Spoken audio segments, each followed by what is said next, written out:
Pelatih Timnas Indonesia U18 Women Rudi Eka Priyambada meminta supporter Garuda dapat memberikan semangat kepada Timnas Indonesia di Piala AFF U18 Women's Championship 2022. Minimnya supporter yang menyaksikan pertandingan di Stadion Gelora Jakabaring Palembang membuat pelatih Timnas U18 Women's angkat bicara. Rudi Eka Priyambada berharap supporter Garuda dapat menyaksikan pertandingan secara langsung di stadion. Menurutnya dengan adanya gemuruh penonton yang hadir langsung ke stadion akan menambah semangat para pemain untuk berlaga. Terlebih Indonesia menjadi tuan rumah di Piala AFF U18 Women's Championship 2022. Dia menilai dengan tidak adanya penonton saja Timnas Garuda Women's dapat bermain dengan semangat.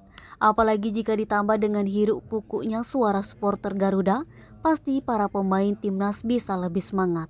Hal ini terbukti saat laga perdana ajang penyisihan grup A Indonesia versus Singapura. Timnas berhasil menumbangkan Singapura dengan skor 1-0. Diketahui, laga perdana AFF U18 Women Championship mempertemukan Indonesia versus Singapura pada 22 Juli. Laga selanjutnya akan mempertemukan Indonesia dengan Kamboja pada tanggal 24 Juli mendatang. Kemudian di tanggal 26 Juli Indonesia versus Vietnam, lalu laga terakhir Indonesia akan menghadapi Thailand pada tanggal 28 Juli mendatang. Edi Handoko, Sumeko TV melaporkan.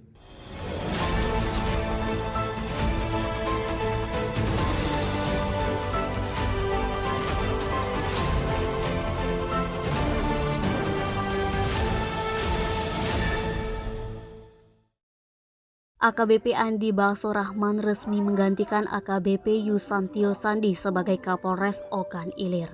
Prosesi pisah sambut di antara keduanya berlangsung di Aula Panaluan, Mapolres Ogan Ilir pada Sabtu 23 Juli.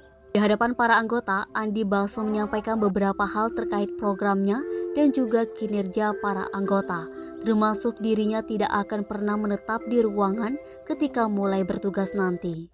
Dalam kesempatan tersebut, Andi juga menginstruksikan kepada seluruh anggota supaya meningkatkan koordinasi dan komunikasi terhadap sesama anggota dan pimpinan. Terkait pelayanan kepada masyarakat, Andi juga meminta kepada seluruh personil supaya bertindak lebih humanis dan meningkatkan pendekatan terhadap masyarakat. Eti, Sumeko TV melaporkan.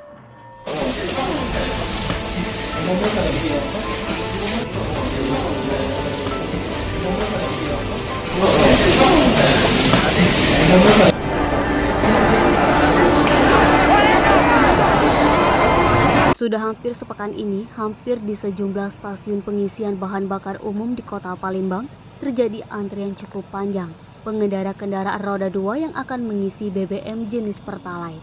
Seperti SPBU yang terletak di Jalan Veteran Kelurahan 20 Ilir Kecamatan IT1 Palembang dan SPBU Puntikayu KM 6,5 yang terletak di Jalan Kolonel Haji Berlian, Kota Palembang.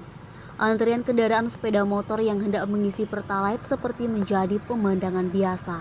Pantauan Sumek.co pada Sabtu 23 Juli, hanya satu jalur yang disediakan oleh pihak SPBU untuk pengisian bahan bakar Pertalite sepeda motor, hingga membuat antrian sepeda motor mengular hingga ke media jalan. Pemandangan serupa juga terjadi di SPBU lainnya seperti di dua SPBU di kawasan Pelaju yang biasanya menyediakan 2 lajur bagi pengendara sepeda motor, namun hanya menyediakan 1 lajur saja.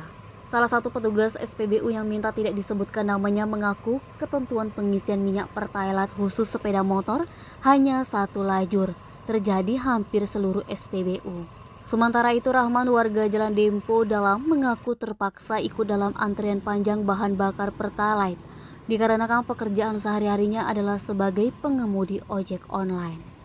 Rahman berharap kepada pihak pemerintah agar dapat mencarikan solusi dan kebijakan tepat yang tidak menyengsarakan masyarakat. Fadli, Sumeko TV melaporkan.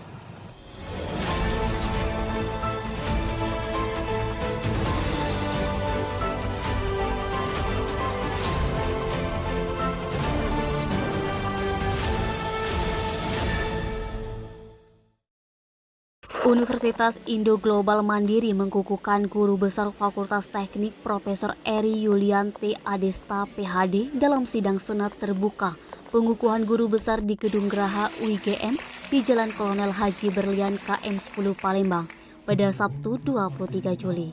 Sidang senat terbuka guru besar dari Fakultas Teknik ini dipimpin langsung oleh Rektor UIGM Dr. Haji Marzuki Ali SEMM. Dalam pidato pembukaan sidang senat, Rektor UIGM Marzuki Ali menyampaikan apresiasi atas pencapaian Profesor Eri Yulian T.Adesta PhD meraih guru besar. Ia juga berharap dengan meraih pangkat guru besar bisa terus kiprah mengokohkan kontribusi keilmuan di UIGM. Dia menambahkan bahwa selain mengukuhkan guru besar, UIGM juga melakukan wisudawan ke-15 secara langsung yang diikuti oleh 294 wisudawan dengan menerapkan protokol kesehatan. Marzuki Ali juga mengucapkan selamat kepada wisudawan yang telah berhasil studi mereka di UIGM. Ini menjadi wujud kesuksesan dari sebuah perjalanan dan perjuangan para wisudawan untuk mewujudkan cita-citanya. Dia juga berpesan kepada para wisudawan apabila sudah bekerja dimanapun tempat untuk tidak korupsi dan melakukan kejahatan apapun. Sementara itu, Guru Besar Fakultas Teknik Profesor Eri Yulian T.Adesta PhD mengucapkan terima kasih atas tambahan amanah dikukuhkan sebagai guru besar pada institusi yang dicintai. Denny Sumeko TV melaporkan.